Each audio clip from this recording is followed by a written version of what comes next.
Brittany Giroux Lane gave birth to her daughter Alexandra a few days before Christmas. This was in 2018, 2.5 years ago. Baby had dark eyes, long legs, arrived 13 weeks early, weighed only 2 pounds, a preemie.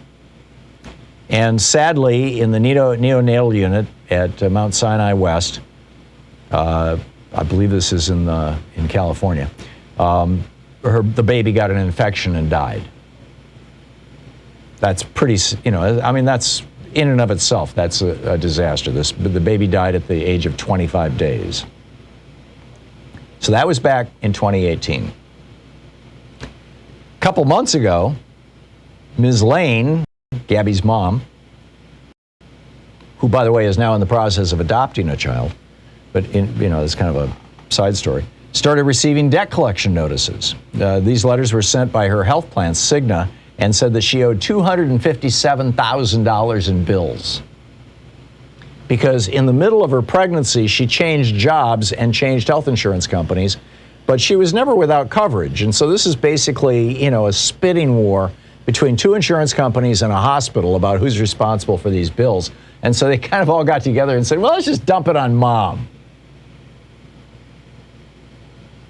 Her husband, Clayton Lane, Alexander's father, he said, for them it's just business, but for us it means constantly going through the trauma of reliving our daughter's death as they're in the middle of this fight.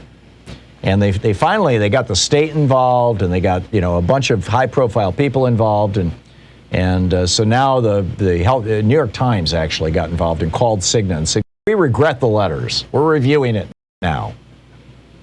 But this is in today's New York Times. The article notes, and this is, I think, the real big piece of the article that nobody's talking about, 18% of Americans right now, that's like 1 in 5 Americans, or maybe 1 in 6 at the most, Americans have outstanding bills from either a doctor, a hospital, or some other kind of health system provider. 18% of Americans have bills that they can't pay. 1 in 5 of us, roughly. What kind of screwed up system is that? As you know, I just wrote a book about this, and I'm going to continue ranting about this. We've got to do something. This is nuts.